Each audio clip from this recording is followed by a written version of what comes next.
Well, thanks guys for joining me tonight. Joining me from Seattle, up the street here in downtown Seattle, is Shauna Causey. She does social media for Nordstrom and a number of companies over the years, and she also is involved with a number of local causes.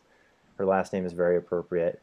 And as you can see, it's still sunny here in Seattle tonight, which is a rarity. So thanks for joining me on such a sunny night, Shauna. Yeah, thanks, Adam.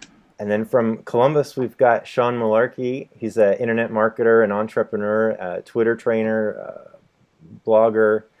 What am I forgetting, Sean? Anything? A father, a husband, Father. And good over. friend. Excellent, excellent.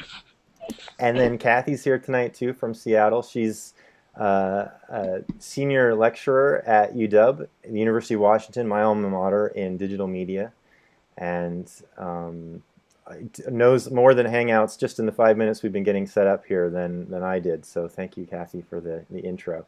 What she pointed out was that whoever's face you click on here will show. Otherwise, it's going to follow who's talking. So I'm just going to click off, and as you click it twice there, it'll follow who's talking. I guess it's defaulting to Shauna for me. But anyway, thanks everybody for sending in your questions. I wanted to have this informal chat because I know a lot of people have been asking me what's the big deal with Google Plus. It got a lot of real big publicity over the last month. I guess it's been about 6 weeks that it's been around, I'm guessing. First 3 weeks, it had like 20 million users, the fastest growing social network or something like that. Obviously, that's a little bit skewed because anybody who's in Gmail gets the invitations from Gmail, and it pops up on your screen, and then and your friends are inviting you, so it's really easy to sign up. But nonetheless, everybody's wondering, is Google going to kill Facebook? What about Google Plus is good or better? What have we learned? As you know, I'm a developer, so I'm very interested in what have application designers learned over the last. It's only been 5 years at that Facebook's been around. So I thought I'd collect a few discussion points and run it by these guys who are the most bona fide experts I know out there. I know that's a dirty word to say you're a social media expert, but these are guys who actually live it and do it and teach it. And so I thought it'd be fun to just have a casual hangout and see if we could make our browsers crash, because that's what we do on the cutting edge. So first of all, first question is what is Google Plus? And let's talk a little bit about how is it different from Twitter or Facebook and the other ones. Anybody who wants to jump in, just jump in. Well, the first thing is it's not reciprocal. So that's the really big difference. Well, it's one of the two, from my perspective, really big differences. Is it's more like Twitter in that you can follow or put in a circle anybody that you want to, which means that you can see their public stream if they're actually making stuff public. I'll let somebody else go.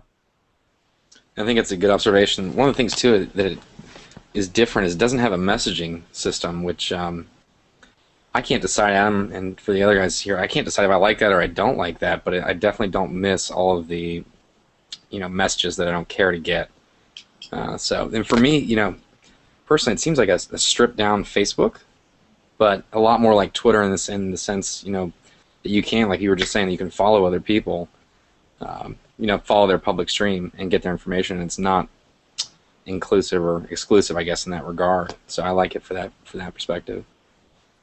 Right. So Kathy, you mentioned it's not reciprocal. What does that mean in terms of circles? So circles are the big concept in Right. Google Plus. So Facebook and LinkedIn are what we call reciprocal networks. That means if I want to see your stuff, you have to agree, Right. and then you get to see my stuff. So it's both people have to say, yes, I know this person, or yes, I'm willing to share my information with this person. Twitter, wide open. Anybody can follow anybody. Yes, you can block someone. All that means is they have to go to your web page to actually see your stuff. You can't stop them from seeing it. This is the same thing. You can put anybody in a circle and you can send them a message. They don't have to look at it. If they haven't put you in a circle, it's Right. unlikely they're going to see it. What I like, though, Sean, about the lack of messaging is that it's the same screen.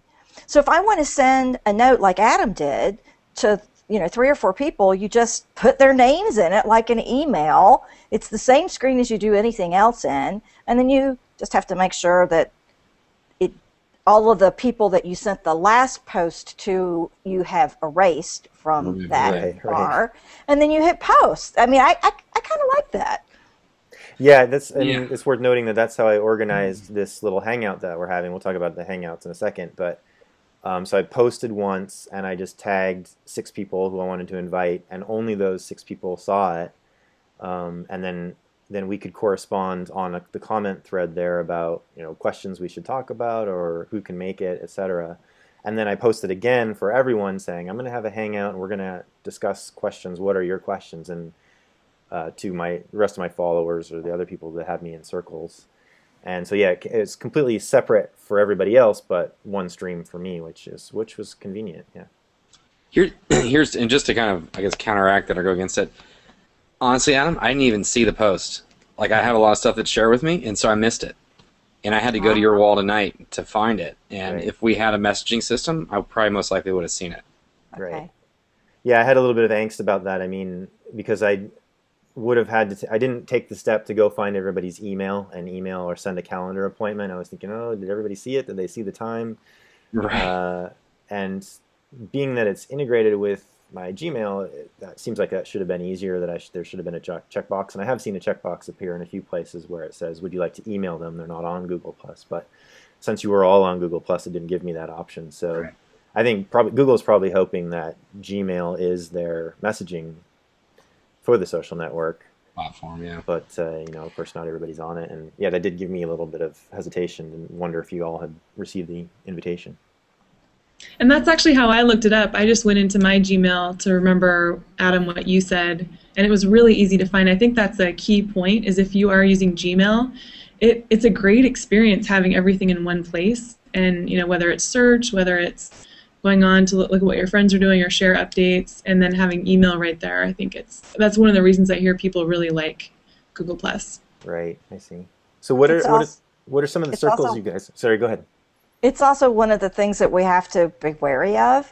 There's this big mega corporation across the pond in Redmond. Integration can be your friend, and integration can be an impediment to competition. That's true. Didn't Google get in a lot of trouble with their earlier Buzz product for assuming the people that you emailed were your friends on the social network, which revealed some connections people didn't want revealed? Yeah. Well, what are the types of circles that you guys have built in using it over the last month or two? I'm just curious. For me, the hardest thing was figuring out that I have 2 kinds of circles. So when I started out, I did my circles like I did a Twitter list. I did them by, you're an educator, you're a journalist, you're Seattle, which is the way I organize Twitter stuff. But then I realized that there are people I want to talk to, and there are people I only want to read. And so I restructured my circles. So I have a set of circles that's like a Twitter kind of feed for people who say things publicly. So it's just a stream. And then if I'm saying something about motorcycles, I send it just to my motorcycle people. Or if I'm saying something that's just about education or UW, then I have a little circle that's those people. But they may be all clumped together in another circle that's a reading circle. I see. Interesting. Yeah, I haven't gotten that. Laugh watching this because I feel like it's so mysterious, and now we're all going to be looking at Kathy's stream going, I wonder what circle I'm in. Well, you are all in more than one. Well, I haven't seen any motorcycle updates, so yeah, no doubt. That's what I was feel free to thinking. add me. Yeah, you're not in that circle. You have to have a Harley to be in that one, Kathy? Not a Harley. Yeah. There's 2 Harleys in our house, and a Ducati and a BMW and a Honda. Wow. I'm not the Harley person. That's Mike. I've got a scooter, if that counts. It does. Yeah, if you've got a like push bikers circle, that's for me. But I haven't Yeah. I haven't graduated to motorcycles yet. But I mean, how are you guys doing? I mean, that's like been the biggest thing for me is figuring out how to wrap my mind around talking as opposed to reading. I've, you know what, I'll just be honest, I have like 3 circles, and one is just a whole bunch of people that I added that were pretty cool people, but just it was a big, I exported a list out of Facebook of cool people that I really like, and it was about 600 people, so I put them in there, and then the only other one, and I have my close friends, the people that I hand-selected as I went through and followed, which is about 100 to 150 people. And then outside of that, one day, I like to post stock updates, so there's different stocks that I follow and pay attention to. And, you know, just like you with the motorcycle thing, it's not going to appeal to everybody. So I opened a thread up and said, anybody who wants to get in on this, let me know. And that's been pretty cool. There's been about half a dozen people in there, and 90% of the people, every time I post an update, will comment on that thread that are in that circle. Because it's very, very tight in topic. Yeah. So I've enjoyed that. That's cool. Shauna, any other nuances?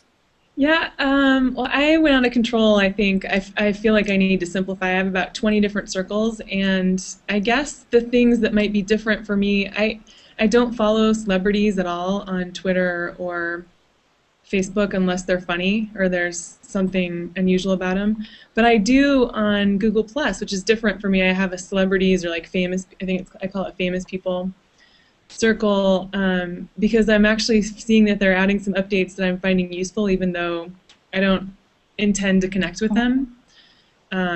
So that's different for me. And then the other thing that I do have a funny people circle, and I'm not telling you who's in it, but there's some people who, if I just want to laugh, I'll just look at that stream, and guaranteed it makes me laugh out loud. So I have to make sure I don't look like a crazy person looking at my screen by myself laughing out loud.